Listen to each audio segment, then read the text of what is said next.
এই দেশের আদালতে খুনি শেখ হাসিনার এবং তার সরকারের, তার দোসরদের প্রত্যেকটা অপরাধের বিচার করা হবে ইনশাআল্লাহ। আমরা গণতন্ত্র চাই, আমরা সাংবিধানিক অধিকার চাই, গণতান্ত্রিক অধিকার ফিরে পেতে চাই। সেই জন্য আমরা বারবার নির্বাচনের তাগিদ দিচ্ছি। এই কথা আমরা এখানে বলছি না, এটা আমাদের দায়িত্ব। আমরা মাননীয় প্রধান উপদেষ্টার পদত্যাগ চাইনি, এখনো চাই না, কিন্তু ওনার কাছে আমরা একটা রুট ম্যাপ দাবি করেছিলাম।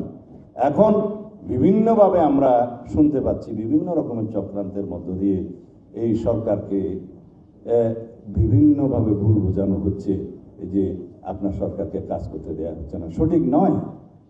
আমরা গণতান্ত্রিক উত্তরণের জন্য, একটা ডেমোক্রেটিক একটা ট্রান্সফরমেশনের জন্য আমরা আমাদের কথাগুলো বলছি জনগণের পক্ষে, এটা যেন অন্য কোনোভাবে না নেওয়া হয়।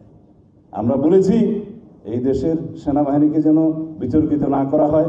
আমরা বলেছি এই দেশের সার্বভৌমত্ব নিয়ে যেন কোনো রকমের ছেলে মানুষই না করা হয়। এদেশের নিরাপত্তা, স্বাধীনতা, সার্বভৌমত্বকে রক্ষার জন্য জাতীয় ঐক্যমত্যের ভিত্তিতে যেন যে কোনো সিদ্ধান্ত গৃহীত হয়। এই কথাগুলো আমরা বলছি জাতীয় স্বার্থ সংরক্ষণের জন্য।